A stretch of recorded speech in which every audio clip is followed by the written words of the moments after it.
Hey guys, thank you for tuning in to a special episode of Part of the Problem at a special day and time. We have, I'm very excited for this episode. We have returning to the show, Dan McKnight, who has really been doing heroic work over the last few years with Defend the Guard. And there's really nobody who I could think of that would be better to talk to right now in this moment. So, Mr. McKnight, how are you, sir?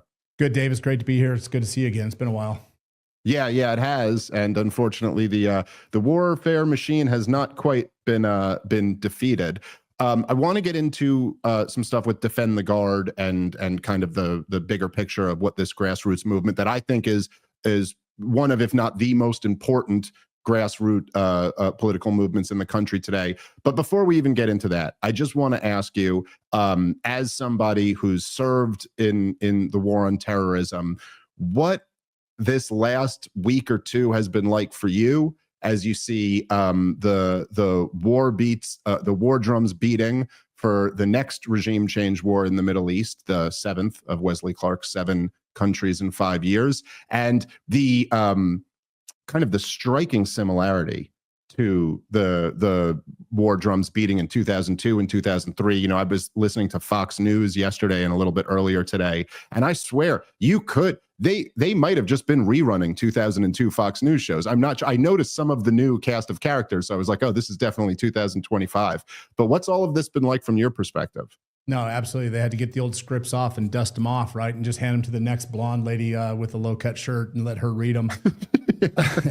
It's been an emotional roller coaster, Dave. We came into this season, and I know you were there with us, excited about having a president who was promising no new wars, and then we see a war break out overnight, but we didn't have anything to do with it, only to find out that maybe we had something to do with it, only to further find out that maybe we provided the weaponry, and only to find out later that, oh yeah, we're also shooting down rockets in defense of another nation, only to find out later that it was all a farce and we were just playing cover for them to be able to attack another country. So it's been an emotional roller coaster. Those that have served in the global war on terror, we know firsthand what regime change war looks like, and what it looks like is a rotten pile of garbage. We haven't done one right ever. We are terrible at this. And since this is our 7th country, we're shooting the moon. Wesley Clark had it right. This is this clean sweep. If we get Iran done and we screw this one up, we've now screwed up all 7 of them on our list. And we call that in my industry, we call that perfection. And so if that's what we're going for, complete failure, we're almost there. But we are disappointed. We are frustrated to see that America has been drug into another endless undeclared war, that Congress has abdicated their responsibility, and only principled people like Tom Massey or Rand Paul or Marjorie Taylor Greene are standing up to do anything about it, only to have people like Mark Levin call them constitutional idiots. It's been disappointing. It's been frustrating. But I'll tell you what, if we don't do something about this now, this will be our children's problem to handle, or our grandchildren. And that's why we don't fight in Washington, D.C. anymore. We fight in the states where we have a real chance to actually affect change. Yeah, no, I completely understand that, and we'll get into the state level stuff because, of course, that's what Defend the Guard is all about. But it really is something for somebody like Mark Levin, whose argument is that he's a constitutional conservative, to be making a constitutional argument. Like President Trump just the other day was asked by reporters whether or not he's going to directly attack Iran, and he said, I don't know, that's nobody knows, and that's my decision to make alone. Like, are you going to argue with me that that's what the framers intended, for a president to sit there and say, that is my decision alone, whether or not, I mean, they were so clear that the war-making powers would be vested in the Congress and in theory through the people. And yet even according to Benjamin Netanyahu himself, who is the biggest liar on the face of the planet when it comes to when Iran will develop nuclear weapons. He's 0 for 70 on in terms of those predictions. But even he said in his interview with Brett Baer just a couple days ago that he thinks they could be a year away from a nuclear weapon. Now, this is not backed up by any of the experts. This is not backed up by any of the intelligence. But even according to Benjamin Netanyahu, there's a year, AKA plenty of time to have a real debate about this, plenty of time to get a congressional declaration of war. And there's not, again, except for, I think, the 3 you mentioned, and maybe there's 1 or 2 others. But, J.D. Vance and Matt Gaetz aren't in the Congress anymore, so I don't know even who else it would be. But we have all the time in the world to debate this in the Congress, to have a declaration of war. And they're just like, no, we don't like doing it that way. So we'll let Donald Trump decide. It's so. No, you're absolutely right. And you talked about Mark Levin, such a little petulant man. He said that he ridiculed Tom Massey the other day. He called him Little Tommy because Tom said, hey, President, you have the War Powers Act from 1973. If you're going to do this, you have to report back to us. And Mark Levin had the audacity to say that Tom Massey doesn't know the Constitution because the War Powers Act is not in the Constitution. Well, Mr. Levin, you're right. But you know what else isn't in the Constitution? The president having the ability to take us to war without authority. Also not in the Constitution. We just glance over that part. And so, you know, Levin, he's a petulant little man. He wears one flag. It's blue and white. It's not red, white, and blue. And it is frustrating. But you're right. There's very few people in Congress that will stand up, not only to Mark Levin, but to the president as well. And to your point, you know, there are National Guard troops right now on their way being positioned in the Middle East. There's over 30,000 troops in the Middle East. Most of them, half of them, excuse me, I should be accurate, are from the National Guard of the states. And if we have time to respond to a real threat, is the National Guard the force that we should be using to respond to that threat over time? No. The president has the ability to respond in real time to real emergencies that are real threats and imminent right now. Anything that's a year out, 2 years out, 5 years out, or in BB's case, 30 years out, because that's what he's been saying for the last 30 years is that they're 3 weeks away. We should probably use the active duty military with the authority of the war powers, then have the president respond back to Congress. But either way, your point is right. There's time, and we should be doing everything we can to avoid another war and killing senseless people, whether they're Iranian or Israeli, it doesn't matter. People are people, and we should have a human approach to this, and we should be doing everything we can within the president's actual power to solve this issue. All right, guys, let's take a moment and thank our sponsor for today's show, which is The Wellness Company. What if the secret to more energy and sharper thinking is not more fuel, but better cellular engines? Recharge from The Wellness Company is a doctor-formulated nutraceutical featuring a first-of-its-kind blend of methylene blue, NAD, and PQQ, a powerful trio that supports mitochondrial function, cognitive performance, and cellular resistance. Methylene blue crosses the blood-brain barrier to enhance memory, focus, and executive function. This unique formula helps reduce inflammation, combat oxidative stress, and support long-term cellular resilience. By optimizing how your cells function, it may also support healthy aging and contribute to a longer, more vibrant. Yeah, 100%. So I did not, and I've listened to a little bit of Mark Levin over the last few weeks, but you know, too much listening to Mark Levin is not good for your health. That'll put you into a seizure. I did not know that he had actually made the argument that the War Powers Act is unconstitutional, because that is true, but that's our argument. That's not your argument. In fact, if for people who want to look into it, Murray Rothbard had a great piece. I'd have to search to find it, but maybe if you Google Murray Rothbard War Powers, you can find his piece on it. But yeah, he laid out right, exactly. The point is the War Powers Act actually lets the president have 90 days of undeclared war, which is against the Constitution, where the Congress has to declare it before the president can launch a war. Anyway, that is wild that he actually made that argument. Using our argument against us, he also uses the America First argument against the America First crowd, saying that defense of Israel and letting them off their leash, letting the junkyard dog loose, is an America First approach because he says so. Mark, you don't get to use the Horton rule against us, right? Scott Horton's rule is you attack the right from the right and the left from the left. Well, Mark, you misunderstand the principle. Yeah. You're not moving us further to the right. You're moving us further to the center, to the war party, using right arguments. And it just shows you that little angry man, it's time for him to sail off into the sunset. And if he wants to live in the West Bank or someplace where he's truly aligned with the government, he should go do that, because what he's living is not an America First life. Yeah, 100%. I couldn't think of anything that is less America First than launching an aggressive war of choice on behalf of a foreign country. Right. I think that's a pretty reasonable standard to say. That is not what anybody ever meant by America First. Right. You know, one of the reasons why I always just loved the Defend the Guard concept, and as it became like the movement that it has become, is that it was something that was led by yourself, obviously at the top of the list there, but by combat vets.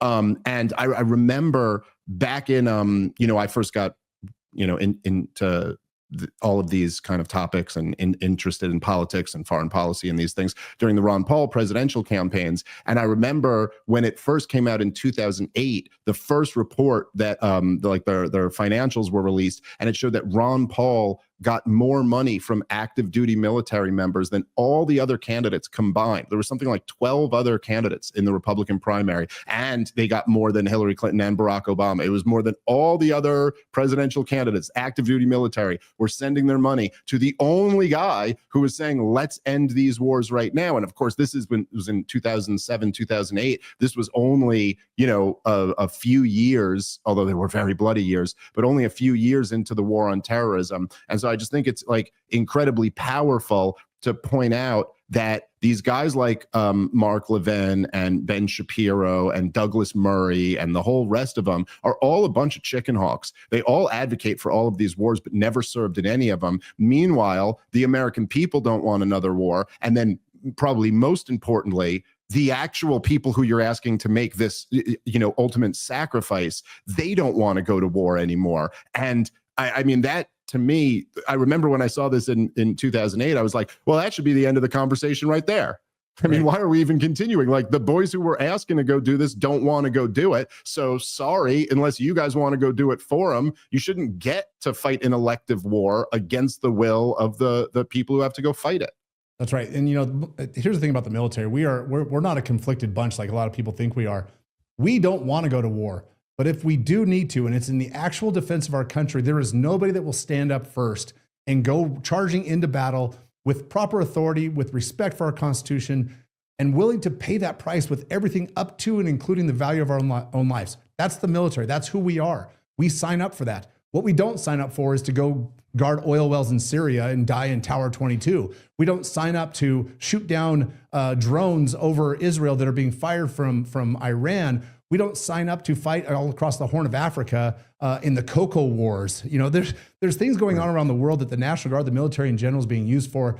And we didn't sign up for that. We signed up and swore an oath to defend the Constitution of the United States against all enemies, foreign and domestic. And if you want to talk about domestic enemies right now today, if anybody here caught Ted Cruz's conversation about why he went to the United States Senate, it was to promote and defend Israel first. That was his initial campaign promises. I'm sorry, Ted Cruz, you might be from the right, but you're not right. And we will defend the Constitution against those positions. He is beholden to AIPAC. He defends them as a non-foreign lobbying organization. And things like that are what put America's military in danger, because he is beholden to somebody else. Some other countries will, and it's going to put the military in a place that they don't want to be and they shouldn't be. And it's important that we recognize combat vets and people that have been there do recognize that when we're going into these wars, if we're going to do it, a couple things need to happen. Give us the right authority, give us a clear mission and a definition of success, and then get the hell out of the way and let us do it and come back home. Don't make us stay there and police their streets and build water facilities and schools for children. Let us go win the war that's defending America and let us come home. That just doesn't happen anymore. And we haven't done it since the last war that we actually won, World War II. And the last thing I want to say on that is this. When Ron Paul ran for president, I had just come home from Afghanistan and I was pissed. I was angry at America. I was angry at the mission. I was angry at our generals. I thought that what we were doing there was a waste because I'd seen us change missions from shock and awe to counterinsurgency to winning the hearts and minds to provincial reconstruction, all in a year and a half while I was there. And I was pissed when I got home. And when I heard Ron Paul start talking about these things, I actually opened up my Constitution and started reading and following along. And it wasn't just me. It was an entire generation of pissed off vets. The problem with today is that all those pissed off vets are no longer in the military. We now have 18, 19, 20-year-old kids that have joined a military at a time when their entire life has been fighting these endless wars. They don't know anything but war. And so when you ask these young privates, these young buck sergeants today, do you want to be fighting these wars? They're cock strong and ready to say, yeah, let's go fight them. Let's go kick ass and do our jobs as military. What they don't understand is the context or the history behind it. And the founding fathers never intended for us to be a permanent occupying force. Yeah. Amen. There was something where I just felt like if we were a sane country, just not out of our minds, that the statements that you just mentioned, that Ted Cruz said, his reasons for wanting to be a senator, and then further than that, saying like his biblical justification that God commands us to support Israel, which is, I mean, just logically speaking, it's on the level of me naming my son Jesus Christ and then insisting that, look, the Bible says that my son is your Lord and Savior. It's like, no, you named him after the Bible saying that. That wasn't what the Bible was talking about. But I do not think it's that much to ask. And I'm a libertarian. I believe in in freedom and natural rights. If you believe that your God has commanded you to support the state of Israel, and if that's your major motivation in life, fine. But you just get to be nowhere near any political power, let alone war making decisions. I mean, it's just too crazy. And I was thinking, so I was on Piers Morgan the other day, and it was after we had booked this interview. And this was another thing I was thinking about, like what the perspective of this from a combat vet must be.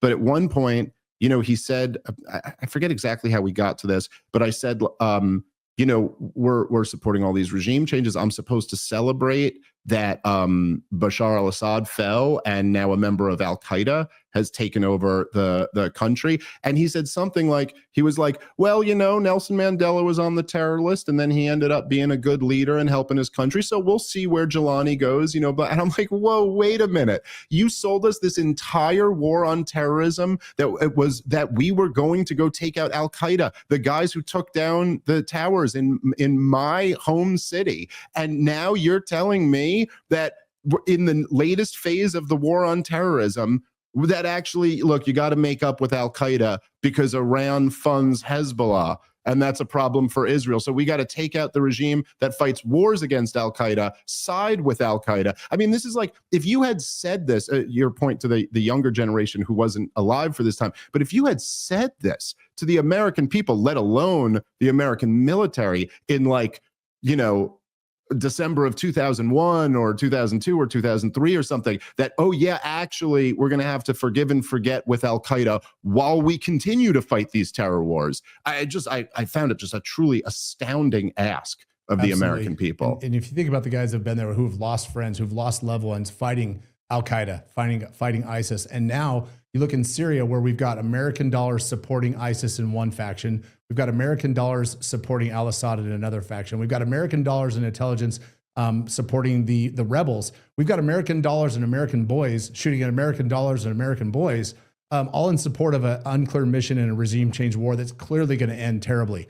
And if my friends are killed by ISIS and now we are supporting ISIS in another country, not a different ISIS, not ISIS 2.0, literally the same damn ISIS, the same evil people, the same leaders are now running a country with our support and our money. It's frustrating at a micro level. At a macro level, it's treasonous, if you ask me. And when al-Assad fell in Syria in December, 48 to 53% of all the American boots on the ground were from the National Guard. We weren't even there fighting a war. We were using the National Guard to occupy a country that we had no business being in. So this issue of Syria is very close to my heart. And the last people that were injured, last American troops injured or killed in Syria, were National Guardsmen from North Carolina, Georgia, and Arizona. It's the National Guard has become the easy occupying button for a runaway foreign policy. And it's time that we put an end to it. It's just ridiculous. And one last thing about your biblical reference, the Old Testament did say, I will bless those that bless you, speaking to Abraham.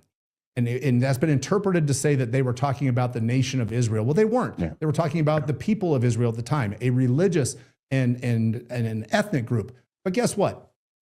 If you're Christian, you believe that the Mosaic law of the Old Testament was fulfilled when Jesus Christ came to earth. And the New Testament now says that Israel is more about the people that follow Jesus and have turned their lives over to Jesus.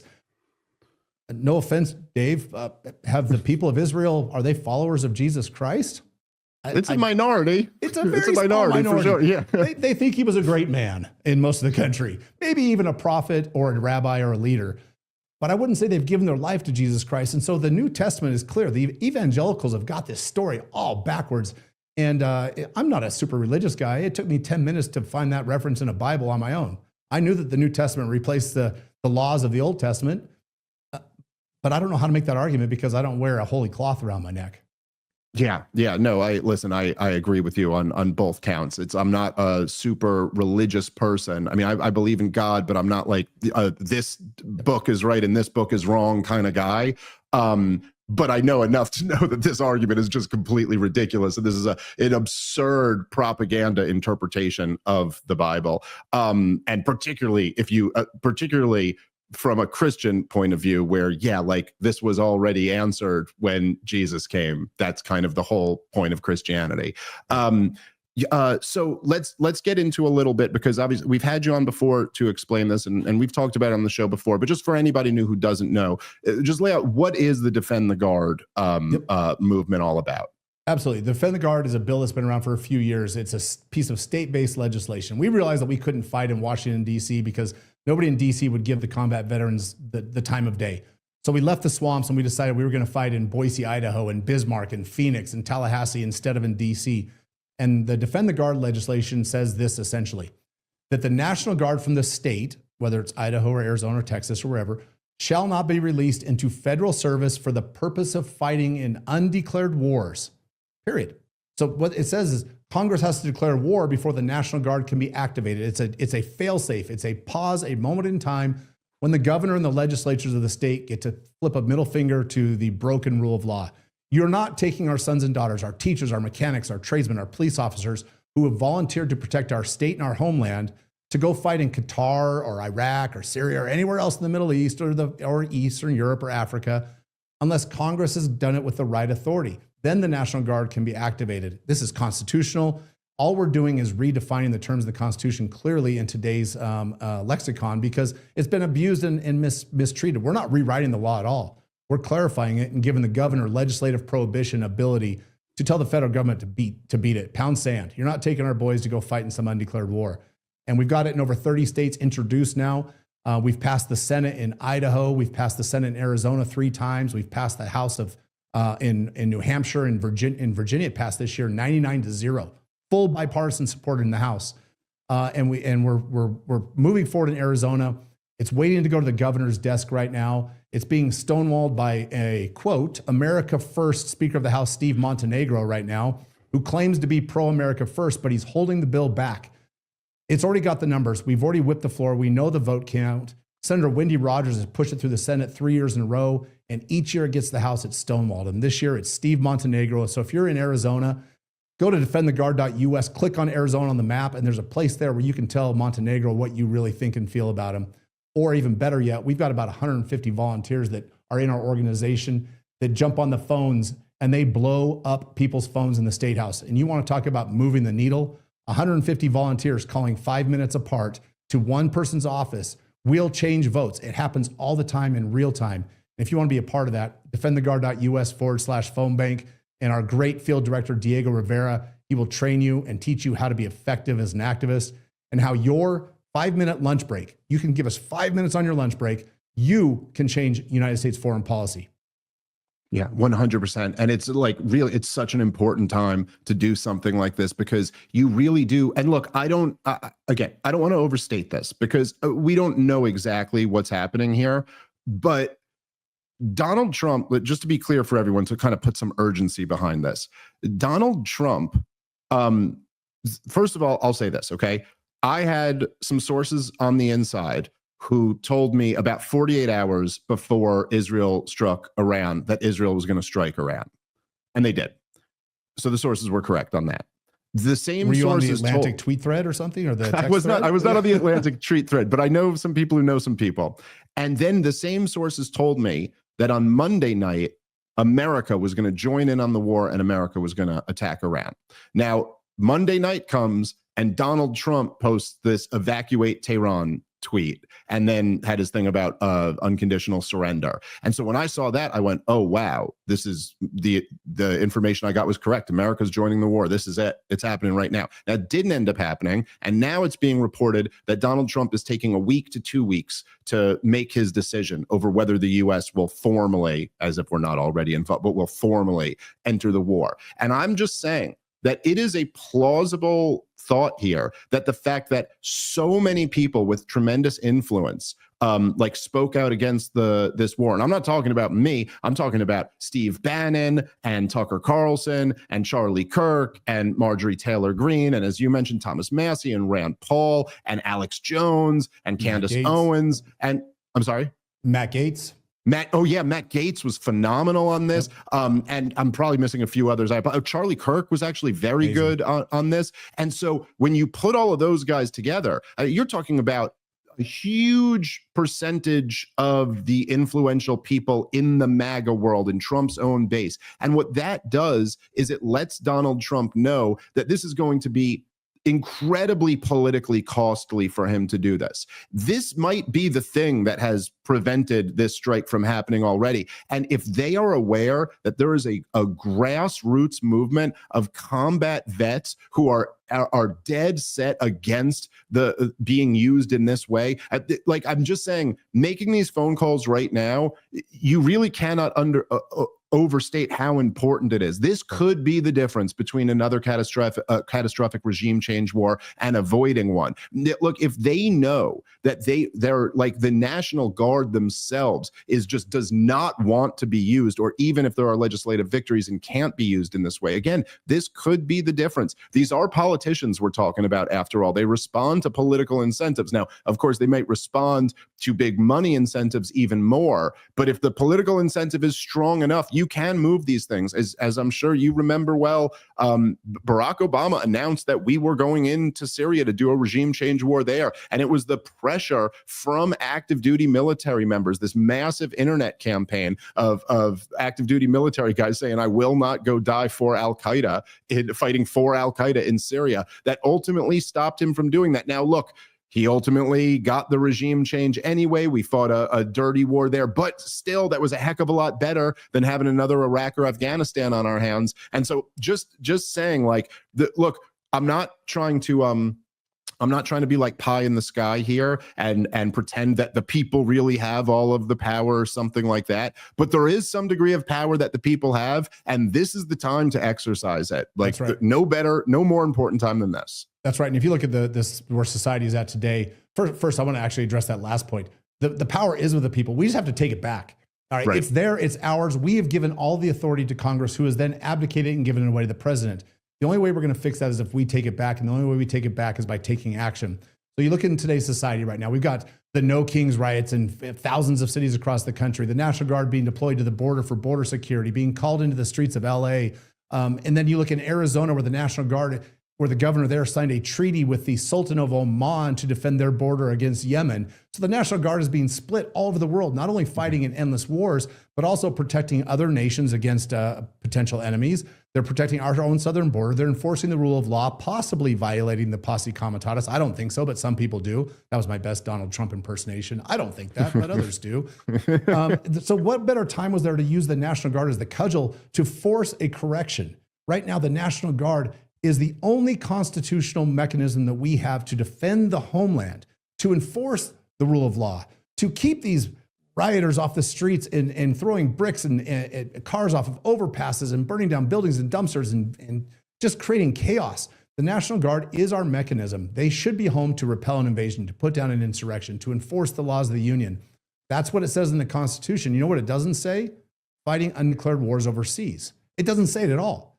The National Guard is here to defend America and our home interests. And when you talk about the movement of active duty military being the ones that pulled the rug from out from underneath President Obama, it's exactly right. That campaign caught fire, and it was wild how fast it happened. And we're doing the same thing right now.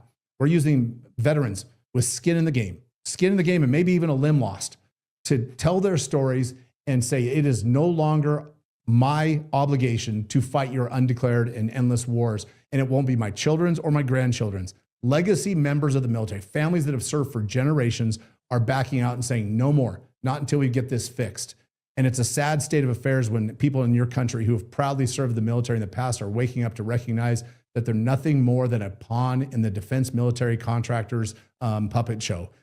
No longer. It's time to put an end to it. And the only way we can do it is through the Defend the Guard movement. And there's only one opportunity left this year, and it's in Arizona. If it doesn't happen in Arizona this year, it doesn't happen anywhere until next January at the earliest. And you want to talk about the ground support. We got Defend the Guard on the ballot in Texas in the Republican primary, asking Republican voters what they thought of the Defend the Guard movement. And it passed with 83% support. It outperformed Donald Trump. It got 60,000 more votes than Donald Trump. Funny part about it is, Dave, the no votes on Defend the Guard in Texas matched almost identically the same number of votes that Nikki Haley got for president on the same ballot. So you want to talk about where the political alignment, where the separation is. The MAGA movement is anti-war. We are anti-war until it's time to go to war. And then when it's time to go to war, we will do it constitutionally. And then we're going to go in and we're going to defend America and we're going to kick ass and come home. Yeah, it's one of the it's one of the great tragedies of our time, of my lifetime, is that you have this, and again, I'm not trying to paint like with a broad brush. Like obviously, like there are troubled people who go into the military, and there are people who go into the military, you know, for maybe not the best intentions, but there are so many of these young men who go into the military with the noblest of intentions, with the idea that like I would put my life on the line to make sure that like you and your little sister and your mother and your daughter are protected and don't have to, you know, like, and man, if there was a time when you had to do that and someone really threatened our country, those brave young men are what you need for your society to survive. And throughout all of human history, that's how societies only survive, if they have these brave young men who are willing to risk it all in order to protect their societies. And to watch that be manipulated, you know, for the interests of foreign countries and bankers and weapons manufacturers, and watch this like it's something out of like a Greek tragedy, to watch the most noblest of instincts in humans be manipulated for these like most evil of ends. It's just man, there is a place in hell for the people who are the greatest warrior, one of the greatest warriors ever to serve in the American military, wrote a little pamphlet, right? War is a racket. Right? Smedley Butler, two-time medal. I got it right here on my shelf. Yep. Right. It's right here.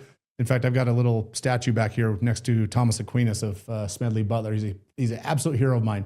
But you talk about the honor of people that join the military, willing to stand up for this almost altruistic viewpoint that I'm going to defend America, my mom, your sister, all of it. I'm going to do it. It's going to be on my shoulders. I was that same guy.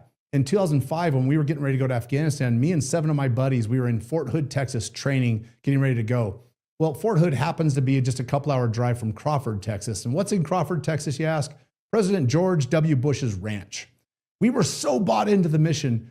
7 of us bought a used van for $1,500, snuck off base on a weekend Liberty Pass, and we drove to Crawford, Texas, to go tell President Bush we were going to win his war for him. That's how Pollyanna we were. That's how altruistic we were. We got to the gate, and of course, Secret Service stops us at the gate. But they radioed back to that house and asked him to come outside and wave at us. And he did. You couldn't see the door, but they told us he waved. And God, we were ready to go. I was ready to go catch a bullet for that man. And then I got there and realized nobody knew what we were doing. And then a few years later, I read the Afghanistan papers where he didn't even know who the commanding general in Afghanistan was, because he was busy jerking off his dad and dealing with Iraq. He'd taken his eyes off the prize. So you talk about that honor. A lot of young military men they buy into the mission. They buy into the red, white, and blue and the apple pie and baseball and spreading democracy. And we believe it. And then at the end of your career, you look back and you're like, we didn't do any of it. We didn't do any of it. We got played. And the only way to restore that honor is to get rid of these people like Lindsey Graham, who, by the way, who has a Bronze Star from combat, even though he was a lawyer in the Air Force. I don't know how he got a Bronze Star for valor in combat. This is what happened to the military. Everybody gets to come home with a chest full of ribbons so that they can justify the purity of the mission that they went on. And we've just got to stop it. We've got to get back to being warriors. And every war that America's ever won has been on the backs of corn-fed Midwestern men, not pansies from inner cities, not some weird cultural society woke. I can't even call it what I want. It's been on the back of corn-fed men. And we've got to get back to that again and the only way to do that is to get rid of some of the culture problems we have that start in Washington, D.C. Yeah, no, that's 100% right. And it's funny as like as the, you know, like, look, obviously over the last year, there's been kind of like a turn in the culture wars, and some people feel like, you know, the woke insanity is receding a little bit. But like, if you're wondering even why it rose up so much to begin with, it's like, well, maybe, I don't know, maybe it's because we took all of our brave young men and threw them in this meat grinder of these forever catastrophe wars that aren't even, you know, the thing is like the lies, like it's just so unbelievable the way just watching it over the last week particularly, but the way they just it's like it really does bring me back to 2002, 2003, because they'll say these things that are like okay, it's not even technically a lie, but you said it in such a misleading way. Like I had someone arguing with me online that they go, the phrase was, they said, I think that you might be right that Iran doesn't have nuclear weapons, but I think it's inevitable that they eventually will. And you're like, wait, it's inevitable that every nation eventually will have nuclear weapons in this non-falsifiable counterfactual. But wait, hold on. What's the actual evidence right now? Oh, so like he technically didn't say a lie, but it's just like so misleading. And you're like, wait, but do they have nuclear weapons right now? Oh, all of the intelligence says they do not, and that they're not pursuing them. Oh, okay. So sorry, bullshit lie off the table. And it's just, there's something like, and I think this is something that, look, even for somebody like me who's very anti-war and talks about this stuff all the time, it's like hearing you tell this story about you and your buddies being gung-ho and going to just to want to get a wave from the president, being willing to put your lives on the line to go win this war for him, and then going through all of this. You just, it's a reminder that like these lies, lies are lies, and everybody tells some lies. And obviously in politics, there's lies, that are told all the time. But it's like, you're like intentionally spreading lies that are going to get other people killed,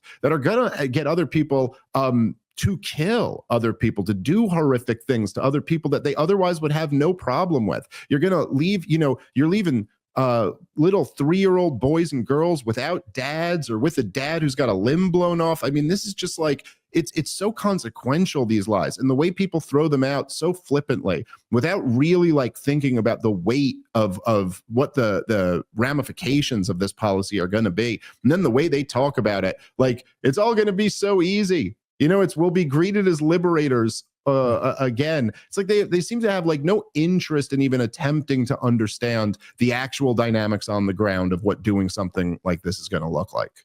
That's right. And that flippant comment you made is so true. When we talk, the biggest objection we get from the military industrial complex, or the neocon war hawks for Defend the Guard, is that when people sign up for the military, they want to go to war. They know what they're getting into. That is so flippant coming from somebody that sits behind a desk with a fancy tie. Look, nobody wants to go to war. And if they do, we probably wouldn't want them in the military. That's not who we want. And also, we forget this. We put civilians in control of the military for a purpose in this country, to keep young, testosterone-driven young men from marching headlong into every conflict they could find, because we already do that on the weekends when we go to the bars when we were in the military. You go looking for a fight because that's what we do. You don't want a young 19, 20, 21-year-old with not a fully developed brain making decisions about whether or not they want to go to war and then letting them do it just because, right? We have to be restrained, and that's why we have people in charge of the military. And we look now to the leadership of the military. You can debate about his efficacy, but you look at Pete Hegseth right now. He is preaching our song. And guess what's happened to him in the last 2 weeks regarding Israel and Iran? Have you heard from him? He's kind of been silenced. He's been put in the corner. Pete Hegseth is a big supporter of Defend the Guard. He actually came out and endorsed it last January. And I think he understands the concept. I think he might be one of the last few anti-war voices that's still inside the administration. Tulsi Gabbard has been backbenched also. We haven't heard from her in quite some time. By the way, I'm going to say this out loud and proud. Tulsi Gabbard might be one of the greatest men in the military. Is that offensive? I don't know, but she's one of the greatest warriors I know, because she fights for principles over mission adherence to some politician.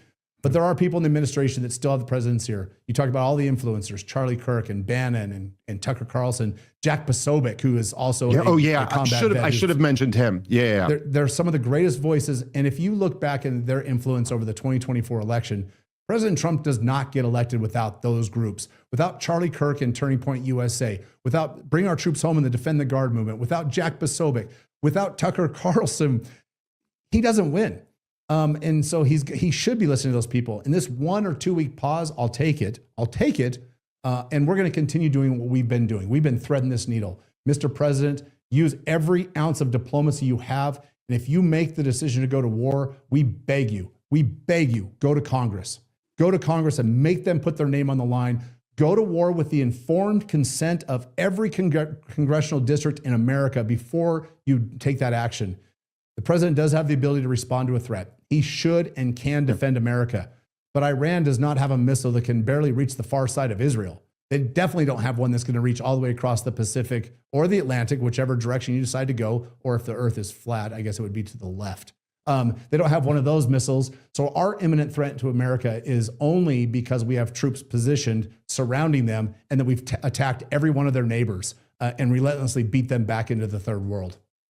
Yeah, it's really something. I was saying it's funny, and I love the way you put it, because there's no mistaking this. Because there was, I remember, particularly before Ron Paul, and then of course once Donald Trump started taking on some of these anti-war talking points, this kind of receded. But for years, it would kind of be like, if you were to like make an argument like this, it's the attack would be like, oh, so you're blaming America, you're on the side of Iran rather than being on the side of America, which is pretty impossible to do when you're talking to somebody who actually voluntarily signed up and risked their own life to go defend the United States of America. Just makes it I mean, they might still try, like Larry Elder was the black face of white supremacy or something like that, but it does make it makes it a tougher sell for sure.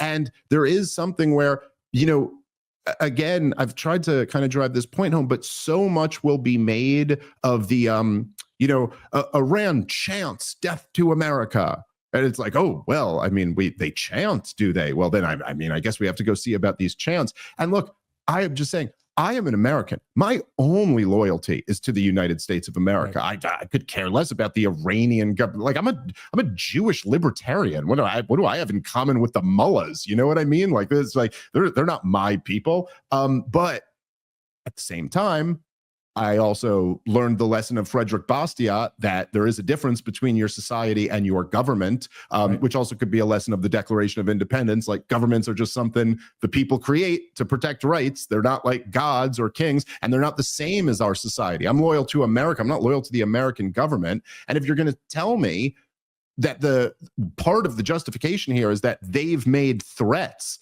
it's like, well, then I just demand we be consistent and objective and go, but what about the threats that we've made toward Iran? We put them on the axis of evil after 9/11, even though they had nothing to do with 9/11. We then invaded and destroyed the two neighboring countries that touch it. So that might seem like kind of a threat to them. Maybe we should all, like, sure, if you want to say threats are bad, okay, yes, that's true. It's not good when people make these threats willy-nilly. It's, okay, it's not good for de-escalation, which always should be the goal. But let's put this in perspective. How about the threats America's made to Iran? How about the threats Israel's made to Iran? We're supposed to like sit here, and while all of the most powerful governments in the world are threatening the very existence of this country, I'm to judge them for if they have some bombastic language coming back?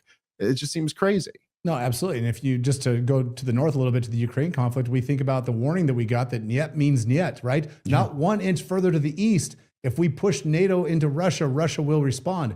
We've known it since the 90s, right? So we do have some responsibility for the reaction that we receive from other people. If we choose hostility, or if we choose force, and force is thrust upon us, that's what's going to happen. That's the byproduct of our actions.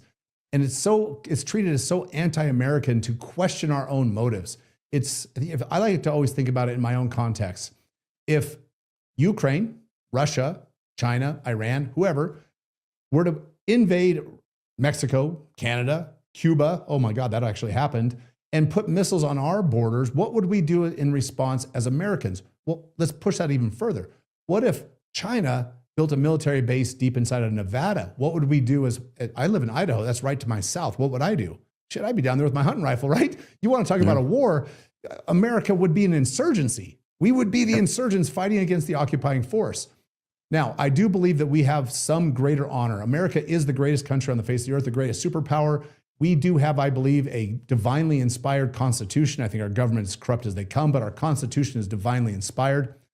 We should be demonstrating that might and that superiority and that moral high ground inside of our country. Instead of sending people to go fight in Iran or defend Israel's right to fight against Iran or Ukraine or the Congo, how about we fight to keep people off our streets at home? We fight to spend our money to end homelessness and drug addiction and violence and crime and gangs and all the other stuff that our country is doing wrong. Tucker talked about this with Ted Cruz the other day. What have you ever said about the homeless person you stepped over getting off a Union Station on your walk to work in Washington, D.C.? How about you do something about that? That is, DC is something that the Congress actually controls. They could actually fix that problem in DC, but they're so busy focusing on all the other countries around the world and flexing our might and spending our cash that they can't even do the one simple thing: make the walk from Union Station to Capitol Hill safe. Seems like a really small lift. Yeah, 100%. I mean, look, I subscribe to, like, I guess my own version of a just war theory, and I think wars of choice are immoral, and I don't think you should ever get into one. I think it's kind of obvious to me, just as like the most basic human moral calculation, that if you're going to ever launch a war, you only do it when you absolutely need to do it, and there is no other option. But let's just say that there is a time where you would opt to launch a war of choice. Like, okay, let's say I were to concede that point.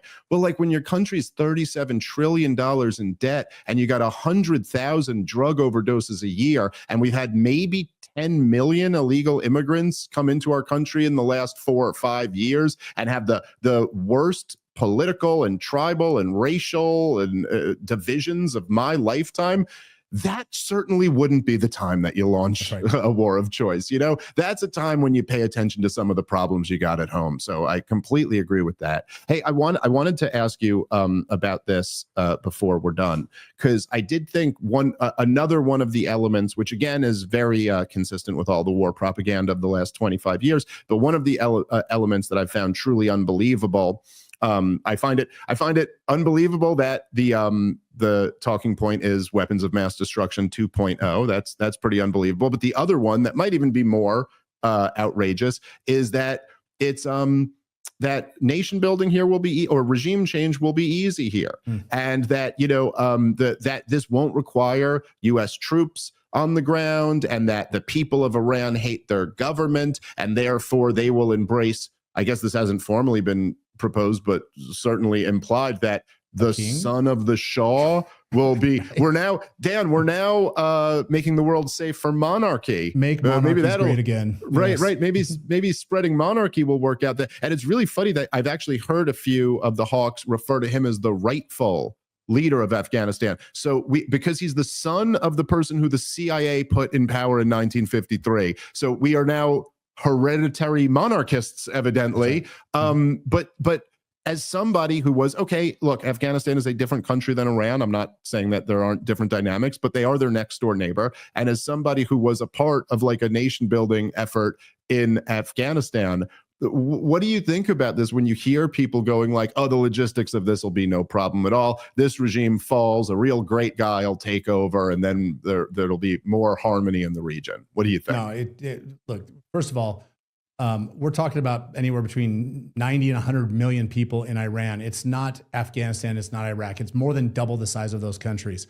Also, if the war is launched from the Gulf or from Israel, there's not a single fighter or bomber that can make it there and back in a trip. So guess what happens now?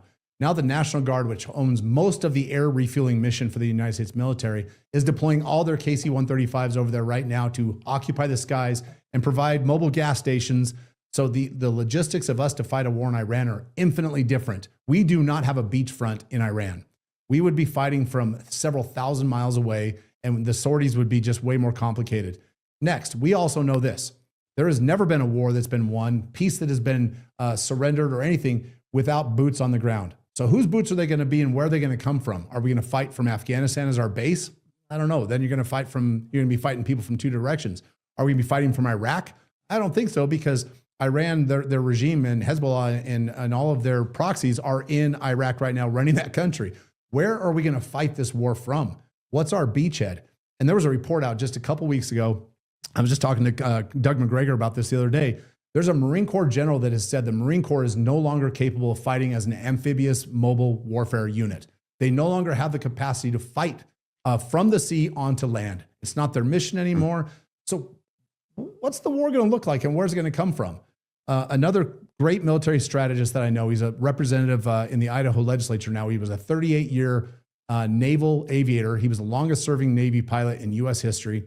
He was the opposition force for the United States military. He played China. He played Russia in all the war games against the United States, and he's undefeated. He's never been beaten by the United States. He said that our carrier groups, if we actually launched a war into Iran, and if China were to join that war, our carrier groups and our modern F-35s and F-22s would be gone and useless by the end of the first day. The first day. And he knows because he's the strategist that does it. And so what would the war look like? I don't know. Would it be like horseback in Afghanistan when the war first started? I don't know. Would it be trying to revive the M1 Abrams tanks that we have taken out of our inventory? Would we be driving across the Silk Road to try and get to Iran from some safe place? You tell me. I'm sure there's a plan in the Pentagon somewhere. I'm sure it makes sense because some young Butterbar lieutenant probably kissed some colonel's ass to get it done with the proper PowerPoint presentation. I don't know what it looks like, but it would not be near what it was in Iraq when we invaded from Kuwait, and it wouldn't be what it was in Afghanistan when we had a foothold in the north with Mazar-e-Sharif. Yeah. Yeah. So in other words, the risks of this war just make the risks of all the previous terror wars pale in comparison. And I think that's just, I think that's undeniable. Yeah. And, one of the points that a lot of the hawks would make when they were supporting the U.S. backing Ukraine all the way. And this was one true point that they would make, which I've conceded this in a few different debates that I've done on the topic. But they would say that because there were these dynamics in Ukraine pre Putin's invasion, where you had people to the east of that country who were much higher percentage ethnic Russians and much higher percentage had favorable views toward Russia, whereas the people in the west of the country were more ethnically Ukrainian and were more favorable toward European being kind of more let's just say more incorporation with Europe, broadly speaking.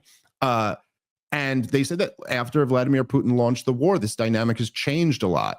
And that actually now the percentage of the country who are against Putin is higher than it was before. And this is true. People don't tend to like to be invaded, even if they were kind of sympathetic to you. Before that, you come in there, you start dropping bombs, people start dying, and they start to develop a hatred for you. And it's just interesting that people will say, because I hear this with Iran, where they go, look, the people really hate their government. And you're like, listen, I am sure that is true. There's lots of people in this country who hate their government. There's lots of people in just about every country who hate their government. And I'm sure that is true in the case of Iran. But that was also true in Saddam Hussein's Iraq. In fact, the overwhelming majority of the country were Shiites. They didn't love Saddam Hussein. But the point is, you're going to go in there, you're going to start dropping bombs on people, you're going to start killing people. And the fact that they didn't like their previous government doesn't mean that Thomas Jefferson's going to rise to power. It might mean, as it did in Iraq, that there's going to be an 8-year civil war where 1 million people are going to die. And so the idea that these hawks, after witnessing all of these catastrophes, could look at this and still think that just because there's some pictures in the 70s of women wearing mini skirts in Tehran, or just because there's some people who don't very much like their own repressive government, that therefore, and this is part of the reason why it was so powerful, even more so than the population question, although that one's very important too. When Tucker asked Ted Cruz about the ethnic mix of the country, and he just has no clue, you're like, so you don't even know who would potentially be fighting here for power in a civil war. You don't even know what the ethnic tensions or tribal hatreds are in this country. And then, to the point that you had mentioned earlier, that again, if we're just gaming out all these possibilities here, if you have a refugee crisis, as you did in Iraq and in Syria and in Libya, if you have a refugee crisis like that, well, this is a country of 90 million people. So you're looking at the potential of having a much bigger, much more destabilizing migrant crisis, which all the right wingers in Europe have essentially risen in prominence against, opposing the mass migration into Europe. Well, it was all caused by destabilizing this region, and now we're flirting again for no reason with the biggest one yet. No, absolutely. And I don't remember who I heard the other day that was talking about that the Kurds would rise and take over Iran, which is about the most insane thing you can imagine. Yeah, like Turkey, the neighbor to the west, is going to allow the Kurds to take over Iran. It would create this Kurdish belt that stretches all across the Middle East. Look, would I be okay with that? It's not my business. I don't know. The Kurds were great warriors with us in Iraq, but that's not really logical for them to rise up. Dave, you talk about Iran going into a civil war if we invade because some unknown leader may try to rise. There would be a vacuum. There would be a conflict for power. And you say that because of experience, but it's not like you've actually been there. It's not like you actually have experienced that type of thing. And so your opinion to some people, especially the war hawks, is unfounded and unjust. But to me, I find it completely compelling. Our history, our experience, our pattern is a direct evidence of what would happen again if we do the same thing. Because, when you do the same thing over and over and again, you're going to get the same damn results. And if we destabilize another country, another regime change war, and we do it on the back of our CIA and our military and our proxies fighting, we're going to get the exact same result. There will be a conflict, and the strongest bad guy will rise to power, because that's what happens when you destabilize a country. The strongest bad guy rises always. Dan, I think you are doing the most important work in the country, and I couldn't imagine having a better damn messenger doing it than you. So thank you for what you're doing. Thank you for taking the time. Let everybody know where they can go to support you and support Defend the Guard. Yep. If you go on X, it's at Troops Home US. If you go to defendtheguard.us, you can click on your state and see what's happening there. And if you'll actually do this one thing, if you go to defendtheguard.us and click on any state, sign the petition that you support the National Guard being used to put down these No King protests the proper way, with the proper authority, because that will help keep them home from these endless wars as well. And when it comes time, if you've got 5 minutes on your lunch break once a week, go to defendtheguard.us/phone bank and sign up. And Diego, our great field director, will train you, and then get on our mail list. And Hunter Durenzis, our communications director, we call him our autistic typewriter. He is brilliant at communication. He's great. He keeps us on point. He does not let us venture off into anything that I would want to talk about. We are laser focused on our mission, and Hunter's the reason for that. Our organization is lean. That's it. I've got 3 other consultants and the 3 of us, and we are fighting in 30 states. So if you think one person can't make a change, you're damn wrong. Join us and help us with the fight. Absolutely. And if it means anything to anyone, I give you my highest possible level of endorsement for the entire project. It's the most important project in America today. Thank you so much, Dan McKnight, for taking the time. Thank you to everybody for listening. We will catch you next time. Part of the problem. Very excited for today's show. Very quickly, before we start, quick announcement. I know I mentioned this on the last podcast, just wanted to mention it again. But my wife, the most amazing person who I've ever met in my life, just released her first children's book. And I'm really so proud of her. It's really amazing. It's up for pre-sale right now on Amazon. It's called Healthy Hibernation. And it's just all about, it's a really beautiful story for little kids about conversations about eating healthy and stuff like that. And it's kind of written from a perspective of a mother who's, dealing with the challenges of going to a supermarket today and everything being brightly red painted poison that they're trying to get your kids to eat, and her kind of talking about that. Anyway, it's sweet and beautiful and wonderful, and it would mean so much to me if you grabbed a copy. It's available for pre-sale at Amazon. It's called Healthy Hibernation, and it's just very nice. Me, I live in a world of a lot of dark stuff, and so does our guest who we're about to talk to. But then, there's also this other nice little wonderful world that's not. And that's, by the way, a little window into my life is just me always being like, the Israelis fucking bombed the negotiators, and Doma, did you? And my wife's like, okay, she's got 2 packets of homework and I'm cooking dinner. So, and I'm like, okay, that is a more immediate concern perhaps for our family. Okay. My guest for today's show, somebody who, as you all know, I love and admire and just always really enjoy talking to, both on and off air. He has been described as the most important popular historian. I've always found that description to be insulting. He is the most important historian, the only historian, really, that's ever existed. The legend Daryl Cooper, whose brand new series, Enemy, the Germans' War, the first episode has just been released. This has been obviously a very anticipated series. So first of all, welcome back to the show. How are you, sir? I'm great, man. It's every time I'm nearing the end of one of these episodes and I get to that last difficult portion of like what to cut and how to finish it up, worrying about how it's going to be received and everything. I get to the point where my brain just starts saying, you're never going to finish this thing. All your subscribers are going to leave. Your wife's going to leave you and you're going to kill yourself. And so all at once, when I hit, submit on there to publish it, that giant weight just gets lifted off. So it's very nice.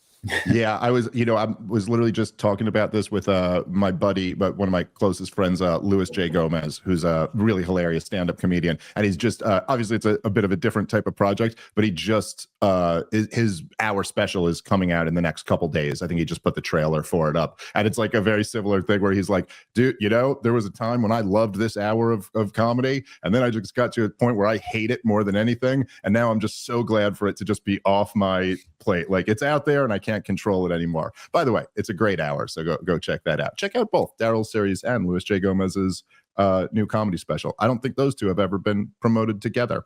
So I gotta say, I listened to the first episode when it first came out. I'm a subscriber, so I got it immediately.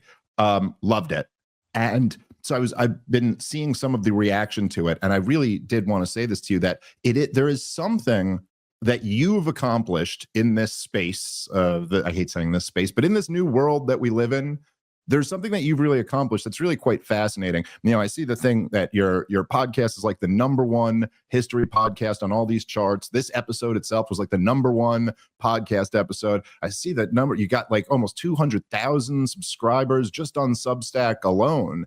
And it's just, I don't know, it's pretty amazing to me. It's a real white pill. It's very encouraging that this type of like in-depth, long form, real detail oriented history show could get this much popular support. Like, you get to these points sometimes, and I know I've seen you have this frustration. I think almost all of us have, where there's so much stupidity out there that you're just like, oh my God, everyone shouldn't even be allowed to talk about politics. This is too, it's like getting in Twitter arguments about, the dumbest things imaginable.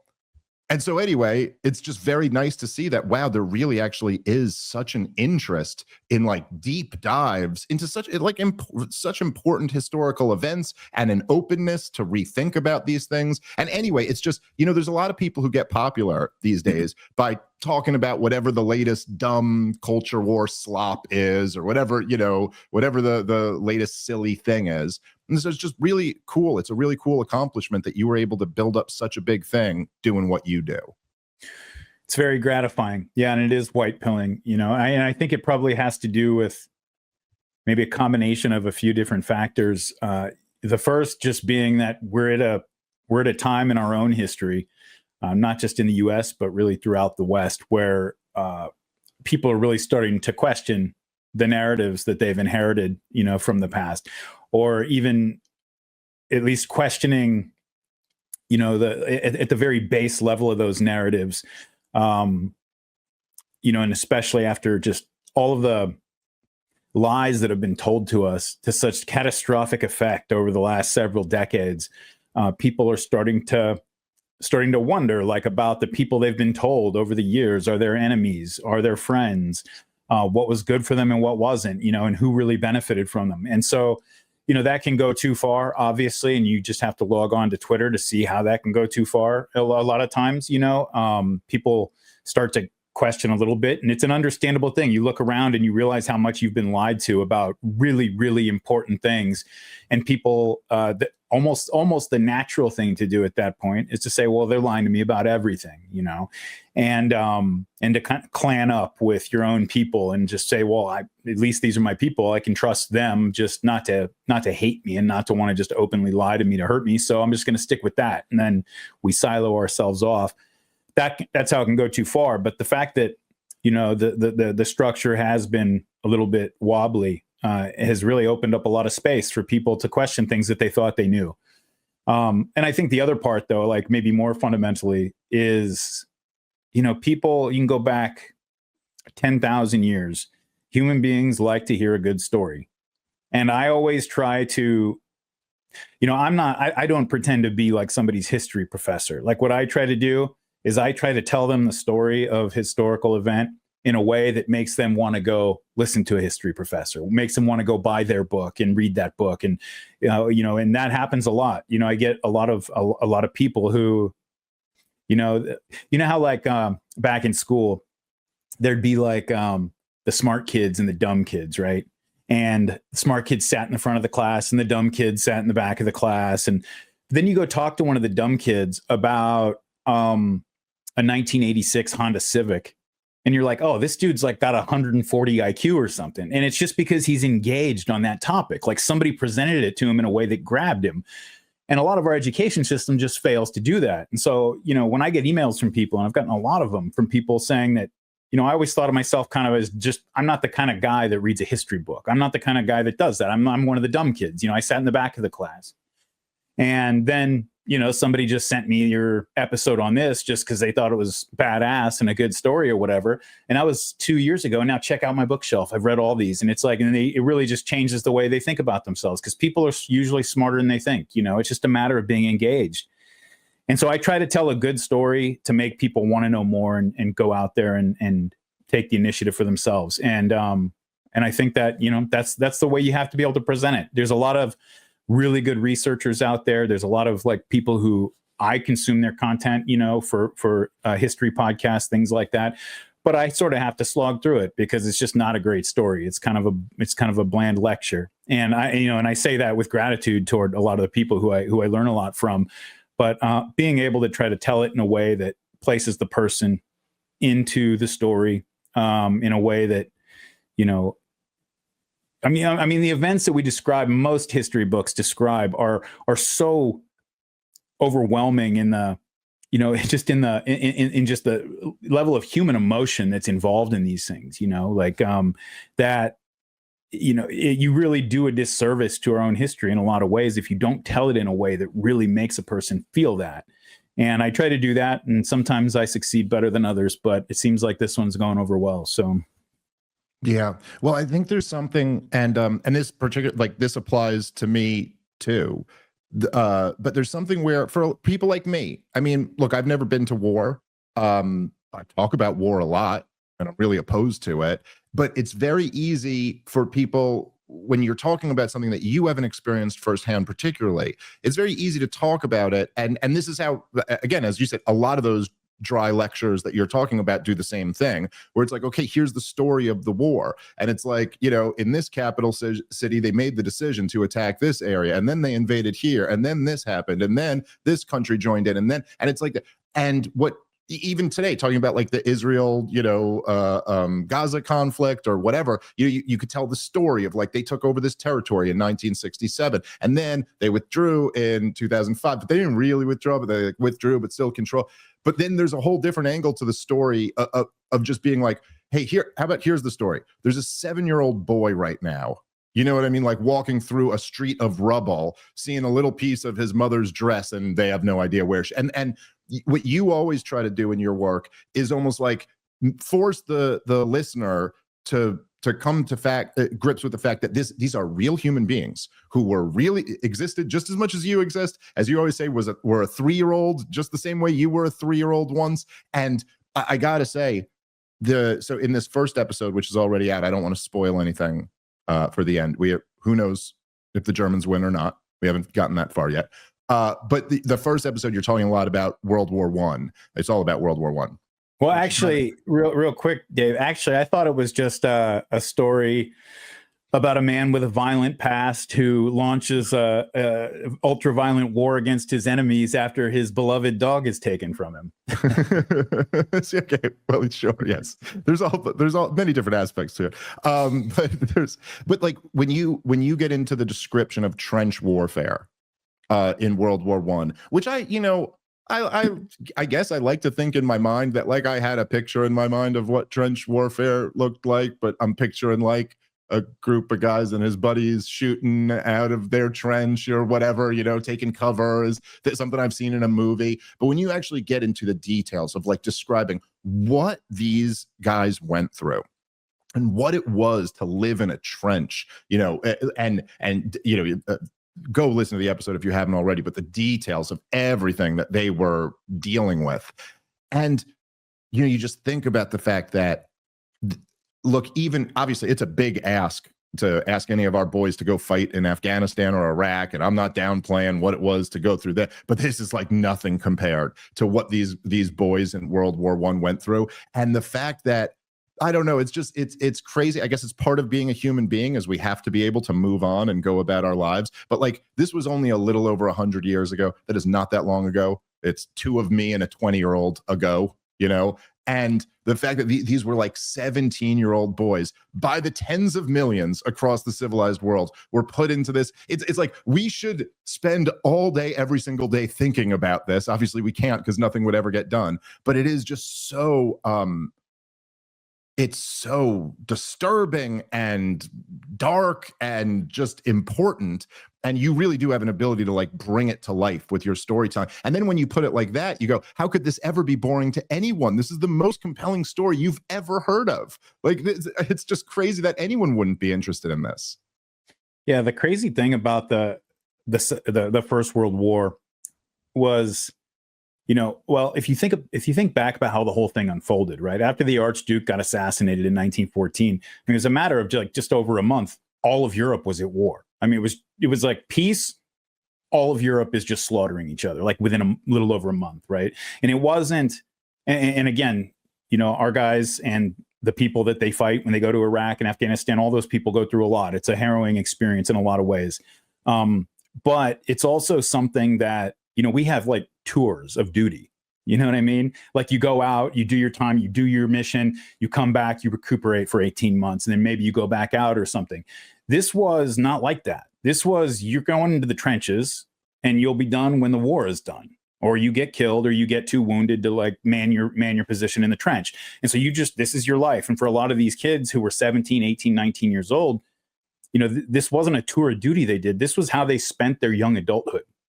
And, you know, when you think about the fact that the soldiers who fought in this war were the colonels and the generals in the Second World War, their sons who saw their dads can't come home, or maybe not, they were the Wehrmacht soldiers, you know, storming the Eastern Front or the Ardennes. And like you really have to understand like not just the individual trauma, but the generational trauma that took place here. I mean, this was something where, because again, like, you know, today we have this interesting, you know, because of maybe just technological changes, just the structure of our military is very focused on, I mean, we invaded a country, Iraq, with, you know, 130,000 people or something like that.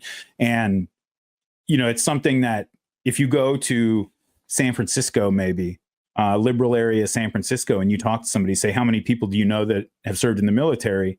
Probably zero. If you go down to like someplace in Appalachia, how many people you know who have served in the military? Like 40. You know, it's a very it's almost like a caste now. It's like a very kind of, and most of the society is very closed off from it, and they don't interact with these people on a regular basis in their personal lives. And so it's almost this thing that like a part of our society, you know, goes and does, and then they come back from, and their dads and their uncles did it. And, you know, it's just this closed off thing. This was a situation where, like, if you were able-bodied and you weren't working in a munitions factory already, or working in like an iron mine, or you know, something like that was absolutely critical to the war effort, your ass was going to war, and you were going into those trenches. And you had this, and so this was something that was just shared by all these regular people. You know, volunteer military is just very different. You know, these are guys who have some idea what they're getting themselves into, even if they're joining for college or something. You know, if you join the army and go into the infantry, especially these days, you have an idea that you might get put to use. These guys just got ripped from their lives. These are students and clerks and school teachers and whatever who got ripped from their lives, an entire generation, and just sent into a war that nobody really had any clear idea of how it was going to go when it started, you know. And by the end of the first few months, by the time they settled down into the trenches, when that initial push, you know, kind of came to a halt, everybody kind of realized this is crazy, and we have no idea really how to move forward on this. I guess we're just going to keep throwing bodies at the enemy lines and see who breaks first. And to be just one of the bodies in that story, you know, that's the part that that is really hard to fathom. You know, I mentioned in the episode, I talk about my buddy Jocko, how, you know, he always says, you know, give him Thermopylae, give him the worst, you know, tour in Vietnam, whatever. He wants nothing to do with the trenches in World War I. And it's not even so much because of the level of suffering. He probably almost relished that to a degree. It's just that you're in a war where nothing you do matters. Like if you die or don't die, your buddy dies or nobody dies, or the mission fails or succeed, whatever it is, it has nothing to do with how hard you train, how hard you try, how committed, nothing. It has nothing to do with it. And the guys in the war, some wars that is always the case, you know, but you can kind of give yourself the illusion of agency in some way. You could not do that in World War I. You're just this piece of meat sitting out there in the cold, with covered in fleas and lice and chasing off rats from trying to nibble on your earlobe while you sleep. And you just might die randomly, And it was just, you get into the point where like in 1916, you're talking about like a couple dozen people a minute being killed in the First World War for 365 days of the year, just total madness. And it really like also to zoom out, because, I like to zoom in on like the individual experience, but to zoom out, it really gets you thinking about our just social and political structures when you realize that the people who were the statesmen, the people who were like the high level responsible decision makers, that they didn't have some way to like extract us from this situation once it was clear to everybody that this is crazy. And it just went on for years until one side broke down, and that's it. And it would have gone on for several more years. I mean, Winston Churchill wrote about, I'm gonna get myself in trouble here. No, he actually wrote this, so I won't get in trouble. But he talked about how it's a good thing the war ended in 1918. Because 1919, 1920, like if it had gone on, if the Germans, because the German lines never really fully broke, and as they retreated back to Germany, a line that was this big from the English Channel to Switzerland was getting smaller. And so even though they had fewer people, they had less, area to cover and defend. They could have kept it going for a little, like maybe another year or two, whatever. But Churchill talks about how if it didn't end that year, there are already plans in the works for flying over and just gassing German cities. I mean, that's like the level of madness that not even just, Churchill, everybody knows, I think he's kind of a psycho, but he's not the only one. I mean, this was like where things were going, and everybody kind of was in that mindset by that point. And you say, man, like, it blows your mind how when something like that happens, the entire focus of the entire planet after that is, okay, we need to make sure that never happens again, ever, and that's kind of the opposite of what we did. We treated, unfortunately, the Allies really treated it like a victory in any other war. We won, you lost, ha, ha, ha, give us what's ours. And it planted the seeds for the next one.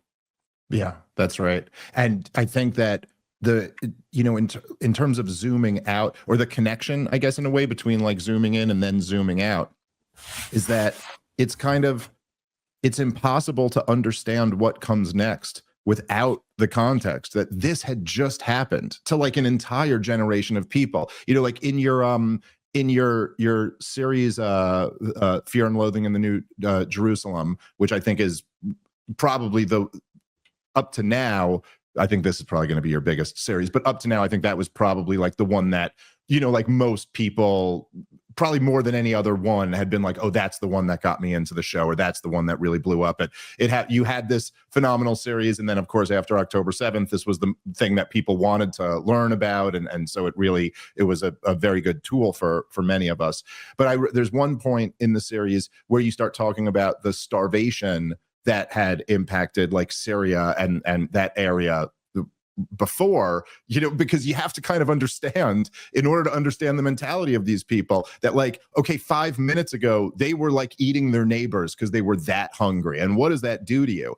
And that's true in general with World War II, where people, like it's like in the popular imagination of the normie person, it's like Hitler was crazy and the Germans went nuts and they just wanted to kill everything that moves. But like, if you look at like, say, whatever, if you look at the some stuff that I'm sure you'll be covering later in the series, but if you look at like the Ukrainians slaughtering Jews in 41 or something like that. Well, you can't really completely remove how close this was to them being this huge starvation crisis. You know what I mean? Like you'd wonder like, oh, that might have something to do with how brutal this group of people might be, a few years from now. And likewise, if you think about World War II and just the level of brutality there, and you think that there's like, okay, the 20-year-olds are out doing the fighting or whatever, but like the 40, 50-year-olds are making the decision as the way society typically runs.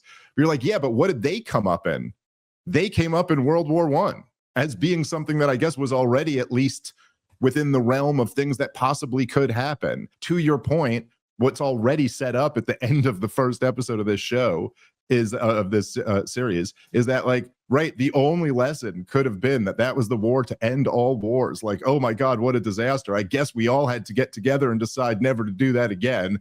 But you do kind of go in knowing that we actually decided to do it again, and worse, and in greater numbers than that. And I mean, again, like, no matter what side of any issue you're on, like, what a tragedy of unthinkable proportion that we had two goddamn world wars in the last century. Yeah. And, the next episode is I was gonna get into it some in this one, but I just sort of ran out of time. The next one's going to get into something that a lot of people don't know as much about. Like, everybody kind of understands, especially if they're listening to a history podcast, they probably have some idea that the World War I was, a catastrophe and human suffering on an enormous scale and everything. But what people know less about, especially in the victorious, allied countries, in the US and in Britain and the rest of us, is what was happening after the war ended for us. Because from Germany all the way to the Pacific Ocean, from the Rhine to Vladivostok, every government that had existed before the war collapsed in about 18 months. No police, no social services, no nothing. And there was civil war, there was revolution everywhere, literally from Central Europe to the Pacific Ocean. And I mean, so while we're over here sort of celebrating the end of the violence, in a lot of places, you go to, the further east you go, the worse it gets. By the time you get to Russia, I mean, their war is just getting started. They're going to lose a lot more people in the Russian Civil War than they lost in the First World War. And even in a place like Germany, which was pretty muted compared to Russia, everything was, those kids who were 25-year-old Wehrmacht soldiers in the Second World War, they may not have been in the trenches. Maybe their dads weren't even in the trenches. Maybe they were munitions workers or something. But in 1919, they're looking outside their window and they're seeing German people, revolutionaries and right-wing militias, firing artillery at each other in the streets. They're seeing dead bodies laying outside their house on their street, people being put up against the wall and executed.